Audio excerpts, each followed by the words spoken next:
दोस्तों, हम सबको लगता है कि जो इंसान पुण्य कर्म करता है उसे स्वर्ग की प्राप्ति होती है तथा पापी नीच लोगों को नरक में जाना पड़ता है। लेकिन आप गलत सोचते हैं।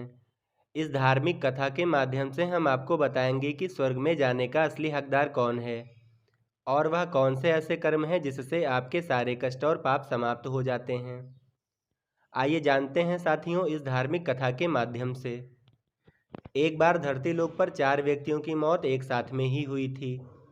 वे सभी लोग विचारों में अलग अलग और अलग अलग प्रदेश के रहने वाले थे। संयोग से ही उन चारों का अंत एक ही साथ में हो गया था। यम के दूत भी उन चारों को लेने के लिए एक ही समय पर आए थे।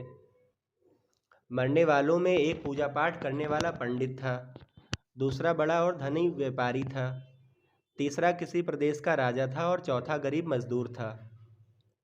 जब यमदूत उन चारों आत्माओं को लेकर यमराज की सभा में पहुंचे तो उनके सम्मुख जाकर खड़े हो गए। वे चारों सोच रहे थे कि कौन स्वर्ग में जाएगा और कौन नरक में जाएगा। तभी धर्मराज अपने साथी चित्रगुप्त के साथ में दरबार में हाजिर होते हैं। चित्रगुप्त के हाथों में एक मोटी सी किताब होती है जिसमें समस्त प्राणियों के जीवन के कर्मों का लेखा जोखा होता है। धर्मराज अपने आसन पर विराजमान होते हैं। उसके बाद चित्रगुप्त ने राजा को अपने पास बुलाया और उनसे पूछने लगे, तुम बताओ, तुम तो धरती पर बड़े ही विख्यात राजा थे। तुमने अपने जीवन में कौन कौन से शुभ कर्म किए हैं तथा कितने लोगों को दुख दिया है, कितने लोगों का भला किया है। मैं अपनी पुस्तक में देखकर ये फैसला करूंगा कि आप स्वर्ग में जाने के अधिकारी हैं या नहीं। तब गर्व के साथ में राजा अपने कर्मों को बताता है। मैं एक बहुत बड़े राज्य का स्वामी था। मेरा राज्य बहुत ही खुशहाल था। मैंने अपने राज्य में किसी भी चीज़ की कमी नहीं होने दी। मेरे यहाँ हर भूखे को भोजन मिलता था और प्रजा के लोग मुझसे बहुत खुशहाल रहते थे। राजा की बात सुनकर चित्रगुप्त ने अपनी पुस्तक उठाई, उसमें देखने लगे। पुस्तक में देखकर उसने राजा से कहा, तुम जो कह रहे हो वो सर्वथा सत्य है। तुमने अपनी प्रजा को बहुत सुख दिया है, परंतु इसके साथ साथ तुमने बहुत ही बड़ा अपराध भी किया है। तुमने अपने राज्य की सीमा को बढ़ाने के लिए जितने युद्ध लड़े हैं उन युद्धों में हजारों लाखों की संख्या में सैनिकों ने अपनी जान गंवाई है। सबकी मृत्यु का कारण तुम ही बने हो। उनके परिवारों को, उनके बच्चों को अनाथ करने वाले भी तुम ही हो। युद्ध लड़कर राज्य बढ़ाने से अच्छा था पड़ोसी देशों से मित्रता करके उनके साथ व्यापार बढ़ाते। आपका राज्य तब भी समृद्ध और संपन्न रहता। इसलिए तुम स्वर्ग के हकदार नहीं हो। यह बातें सुनकर राजा चुपचाप पीछे हो गया। उसके बाद चित्रगुप्त ने व्यापारी से पूछा, आपने धरती पर कौन कौन से अच्छे कर्म किए हैं। तब व्यापारी कहता है, हे भगवान, मैंने धरती पर जितना भी धन कमाया है उसका 11वां हिस्सा दान किया है। कई आश्रमों को दान दिया, कई बेघरों को घर दिया, लाखों लोगों को भोजन कराया है, कई शहरों में मंदिरों का निर्माण भी कराया है।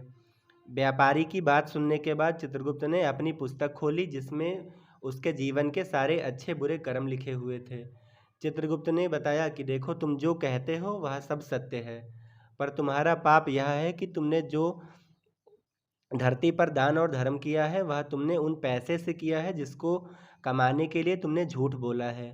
तुमने बहुत ठगी की है। तुमने जो कुछ भी अच्छा काम किया है वह कर्म शून्य हो गया है। इसलिए तुम स्वर्ग में जाने के अधिकारी नहीं हो।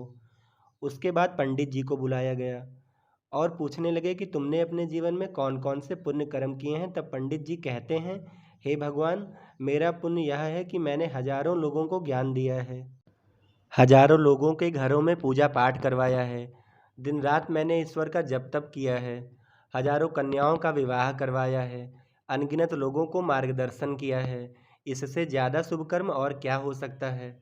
तब चित्रगुप्त अपनी पुस्तक में देखकर बताते हैं, हे महाराज, आपका कहना सत्य है। आपने वास्तव में हजारों लोगों को ज्ञान दिया है, लेकिन उस ज्ञान पर स्वयं कभी अमल नहीं किया। तुम हमेशा से धन के लालची रहे हो, इसलिए तुम स्वर्ग में जाने के अधिकारी नहीं हो। उदास होते हुए पंडित जी भी पीछे हो गए। अब बचा केवल मजदूर। वह मजदूर यह सब देखकर बड़ा हैरान था कि अब तक वह जिसको इतना महान समझ रहा था उनमें से कोई भी स्वर्ग का अधिकारी नहीं रहा। तो मैं कैसे स्वर्ग में जा सकता हूँ, क्योंकि मैंने तो कभी पूजा पाठ और जब तक किया ही नहीं, क्योंकि मैं इस लायक था ही नहीं। मैं तो मेहनत मजदूरी करके सारा जीवन अपने परिवार का पालन पोषण करता रहा। यह सब मजदूर सोच ही रहा था, इतने में चित्रगुप्त ने उसे भी आवाज़ लगा दी। उससे पूछा कि तुमने अपने जीवन में कौन कौन से शुभ कर्म किए हैं। तब मजदूर ने कहा, हे भगवान, मैंने धरती पर एक गरीब के घर में जन्म लिया। दान हवन पूजा पाठ करने के मैं लायक ही नहीं था। मैं तो शुभ कर्म कहाँ से करता। मजदूरी के बाद लोगों की सेवा के लिए मेरे पास समय ही नहीं बचता था। बचा हुआ समय मैं अपने बूढ़े माँ बाप की सेवा में लगा देता था। मजदूर की बात सुनकर चित्रगुप्त ने अपनी पुस्तक में देखते हुए पूछा, हे मानव, तुम ध्यान से सोचकर बताओ, तुमने तो कभी तो अपने जीवन में शुभ कर्म किया होगा। तब मजदूर अपने पूरे जीवन के घटनाकाल को सोचता है। तब उसे याद आता है कि उसे एक बार बहुत तेज भूख लगी थी। वह रोटी खाने के लिए बैठा ही था कि इतने में वहाँ एक बहुत बीमार और कमज़ोर कुत्ता टहलता हुआ आ गया, जो ठीक से चल भी नहीं पा रहा था। वह आकर मेरे सामने बैठ गया और मेरी रोटी की ओर गौर से देखने लगा। मैं समझ गया कि वह कुत्ता बहुत भूखा है। मेरे अंदर से आवाज़ आई कि बेजुबान जानवर को छोड़कर तू अकेला कैसे खा सकता है। मैंने वह रोटी स्वयं न खाकर कुत्ते को खिला दी। उस दिन मैंने पूरे दिन भूखे पेट रहकर ही काम किया था। मजदूर की बात सुनकर चित्रगुप्त मुस्कुराए और उसका हाथ पकड़कर बड़े सम्मान के साथ उसे स्वर्ग की ओर ले गए और बोले, वास्तव में आप ही स्वर्ग में रहने के अधिकारी हो। प्राणियों पर दया दिखाना ही सबसे बड़ा शुभ कर्म है। मनुष्य जो भी काम निस्वार्थ भाव से करता है, वास्तव में उसका ही सबसे बड़ा पुण्य मिलता है। निस्वार्थ भाव से किया गया काम आपके सैकड़ों जन्म के पापों को भी नष्ट कर देता है। दोस्तों, स्वर्ग में वही व्यक्ति जाता है जिसने निस्वार्थ भाव से प्राणियों की सेवा की हो।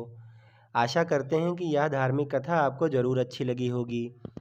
साथियों, अगर आपको यह धार्मिक कथा अच्छी लगी हो तो वीडियो को लाइक, शेयर एंड सब्सक्राइब ज़रूर कर लीजिए, ताकि ऐसे ही वीडियो आपको समय समय पर मिलते रहें। धन्यवाद दोस्तों।